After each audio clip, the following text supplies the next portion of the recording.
there, fishing fans. This is Debbie Hanson for TakeMeFishing.org and West Marine. Welcome to the second video in our webinar series on how to get started fishing. Since you learned how to get set up with some basic freshwater fishing gear, tied a new fishing knot, and learned how to spool line on your fishing rod in the first video, let's learn how to pick the best times and places to catch fish. However, before you and your family head out on your first trip, you'll want to take note of some tips and guidelines that'll help boost your chances of having a successful day out on the water, which means considering a few important factors about when to go fishing and learning how to do something anglers often refer to as reading the water in order to find the best places to catch fish. Some of the basic principles of when to go and where to go fishing can apply to both freshwater and saltwater fishing scenarios, with the exception of tides, but we'll talk more about tides in a few minutes. For now, get ready to find out how to pick the best times and places to fish with your family. When it comes to determining the best time to fish, remember that weather, lunar periods, and other environmental conditions can affect fish behavior. You'll get more bites and catch more fish if you consider these factors when planning your fishing trips. The good news is that these days you can access a number of resources to help you pinpoint the best fishing days, the best time periods for freshwater fishing, and best saltwater fishing times locally based on tides.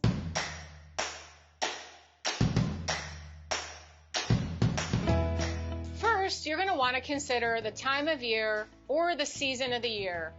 Why? Because fish are likely to be found in certain areas and depths of a waterway depending on the weather and the water temperatures associated with different seasons. For example, too many hot days can make fish in shallow lakes, ponds, and rivers sluggish, or can send them into deeper areas where water temperatures are cooler.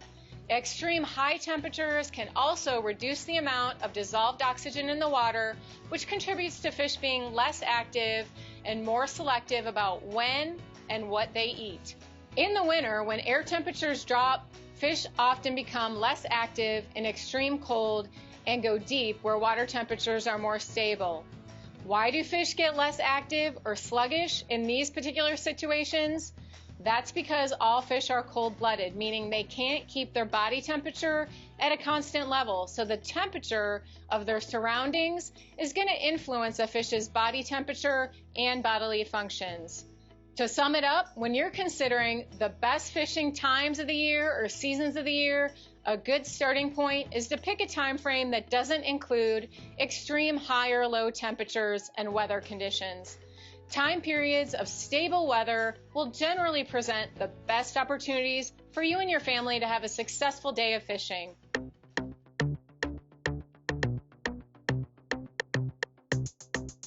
Next, we're going to talk a little bit about water temperature and conditions.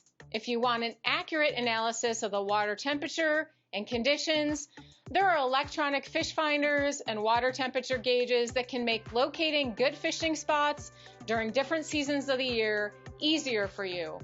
While most fish finders and sonar systems are set up to be mounted on a boat or on a kayak, there are also wireless castable fish finders that can be used for bank fishing or for ice fishing. If you want to learn more about electronic fish finders, just head into your local West Marine store or check out the fish finder section on the West Marine website. If you don't have access to a fish finder or water temperature gauge, don't worry. You can also check seasonal fishing reports online for specific waterways in your area, or check with your state agency to see if they post a seasonal fishing forecast on their website for different regions in your state. For example, here in the state of Florida, the Florida Fish and Wildlife Conservation Commission has a freshwater fishing sites and forecast page that gives you a quarterly fishing forecast for a number of different freshwater fisheries and fish species in each region of the state. Information on fishing seasonality is provided, and it shows regional temperature ranges and at what temperature fish tend to feed most actively. A key tip to remember is that different species of fish have different preferred water temperature ranges that will affect feeding activity. Fish will feed more actively when water temperatures are within their preferred temperature range. You can check the Fish Species Explorer at takemefishing.org to look up the specific fish species you want to catch, get information on habitat, fishing methods, and to check the type of tackle or baits to use.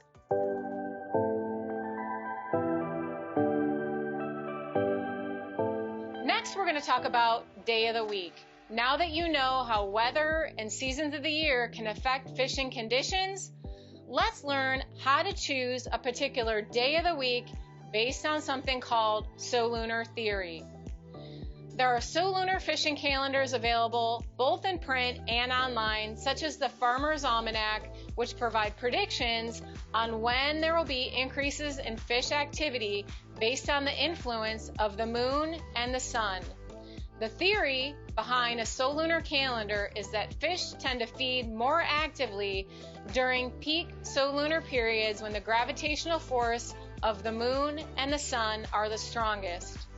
While sometimes the best time to go fishing is just when you can and when the weather conditions are safe, prediction tools like a solunar calendar do help stack the odds of a good fishing day in your favor.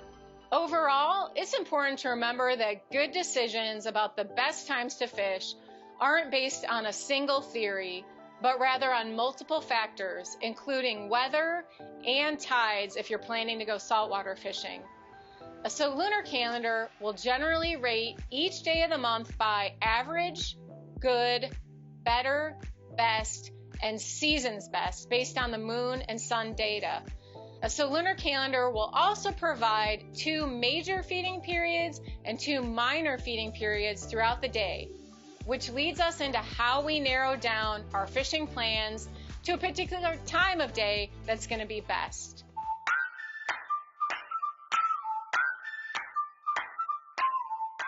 Once you've considered the seasonal weather forecast and checked a solunar calendar to see which days of the month are likely to be good for fishing, next you want to think about the time of day that's going to be best. As we just mentioned, a solunar calendar will tell you what are likely to be the best days of the month, but a solunar calendar will also provide major and minor feeding periods throughout the day. I generally like to be at my fishing spot about an hour prior to the start of a major solunar fishing period. If you don't have access to a solunar calendar, or you just want to keep things simple, just remember that higher fish feeding activity is historically associated with the hours around dawn and dusk, which aligns with sunrise and sunset. The other factor that will weigh into the best time to fish if you're planning a saltwater trip is tidal movement. To put it simply, the gravitational pull of the moon and the sun causes a rise and fall of the Earth's seas and oceans. The current, or movement of the water in association with this rising and falling of the oceans, boosts baitfish and crustacean activity, which also boosts the feeding activity of saltwater sport fish. The more pronounced the tidal movement, the better the fishing usually is. So always check a tide chart to determine the best time to fish if you're planning to go fishing off a saltwater pier, on a boat, out in a bay, from a kayak in an estuary, or just overall when inshore fishing.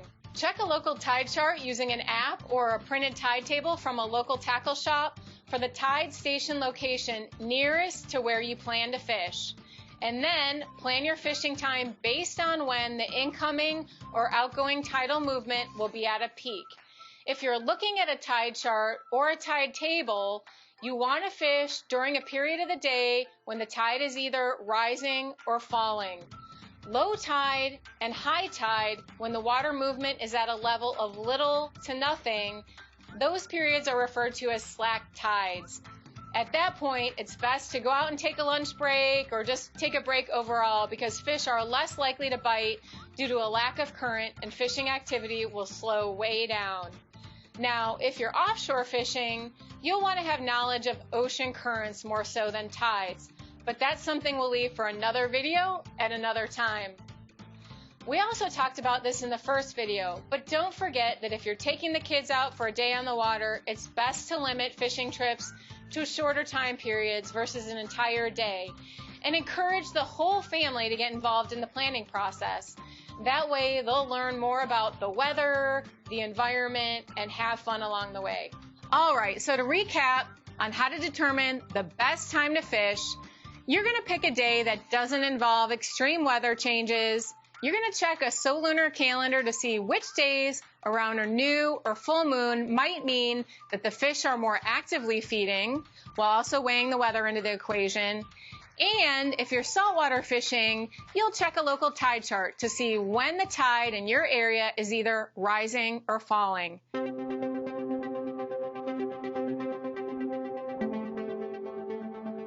Now that we know when to go, we're going to cover how to find the best locations or the best spots to fish. Regardless of whether you want to go freshwater fishing or saltwater fishing, knowing how to identify a good fishing spot is a big part of finding and catching fish. There are plenty of resources available online and offline that can help you locate new fishing spots, such as the Places to Fish and Boat map at takemefishing.org. Or you can check the website of a state or national park near you to see if fishing is offered within the park. But you also want to have a broader understanding of why fish are likely to be in a certain location. I like to use the satellite views of online maps as a first step to help me find good areas of public waterways to fish. When viewing most satellite maps, you can see areas where there are color changes or areas where it transitions from light to dark in a waterway. These can be some of your first clues to locating a good fishing spot based on structure. I always like to tell people that the best fishing spots are going to have three main ingredients, so to speak. Number one, structure. Number two, bait. And number three, current. Let's talk about structure first. Structure. You'll often hear anglers refer to the term structure, but you're probably wondering exactly what that means.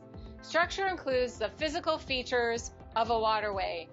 This can be, in the case of a freshwater lake, river, pond, canal, saltwater bay, beach shoreline, or offshore wreck, reef, or ledge. From a fishing perspective, structure can be defined as anything such as a variance in depth, contour on the bottom, rock piles, submerged trees, dock pilings, bridge pilings, or weed beds. Structure can range from subtle to dramatic. They also provide ambush points for game fish seeking prey, such as bait fish, cover for safety from birds or other predators, and shade from the sunlight. In other words, if you walk out to a beach and you see a deep trough off the shoreline or a spot near a rock pile, you're going to want to cast your line near those areas for your best chances of getting a bite. Or if you're fishing a lake or a pond and see a submerged tree stump or a log in the water, that's going to be another good area to start fishing, particularly when fishing in a warm climate on a sunny day. Remember that any type of structure that provides shade will have fish nearby. Although when fishing around structure and you get a bite, remember you're going to have to carefully reel the fish away from the tree, dock, or piling, whatever type of structure you're fishing around, quickly. The next ingredient or factor to consider when pinpointing a good fishing spot is going to be current. Current oxygenates the water and continually brings bait and food sources to the fish. Current can be created by environmental influences such as wind, by the inflow of a creek into a lake, or by tidal movement in salt water. When fishing freshwater, for example, largemouth bass will almost always be found in calmer areas of water, sometimes referred to as eddies, just outside areas of current. That's where they can ambush prey that's swept along with the moving water. So look for these areas of current near structure, and you'll be one step closer to finding the best fishing spots. Last, but certainly not least, fish will always be found near places where they can find food. Whether you're saltwater fishing near an oyster bar that's home to shrimp or crabs, or you're freshwater fishing near a pile of rocks where crawfish are likely to hide, you're fishing near areas where fish are accustomed to finding natural prey. This is when taking a few extra minutes to look into the water before you cast your line can really pay off. Do you see bait fish breaking at the surface of the water? Even better yet, do you see predatory game fish chasing those bait fish? If so, you'll probably also see that there's both structure and current nearby. And bingo, you found a fishing spot that's worth trying. If you didn't get a chance to watch the webinar live and you're watching on YouTube, just type your questions into the comments and we'll be sure to answer them there. Now that you know how to plan the timing of your fishing trip and what to look for in a good fishing spot, you can start planning a day and time for your family fishing trip. In our next video, we'll help you add to your fishing skill set. In other words, we'll teach you the basics of live bait versus lure fishing, how to set the drag on your reel, how to cast, how to land a fish, and how to safely release a fish. In the meantime, don't forget to go online and get your fishing license via takemefishing.org and pick up the gear you need at your local West Marine store or online. I can't wait to hear all about your fishing successes and find out how these tips worked for you. We'll see you soon for the third video in our series.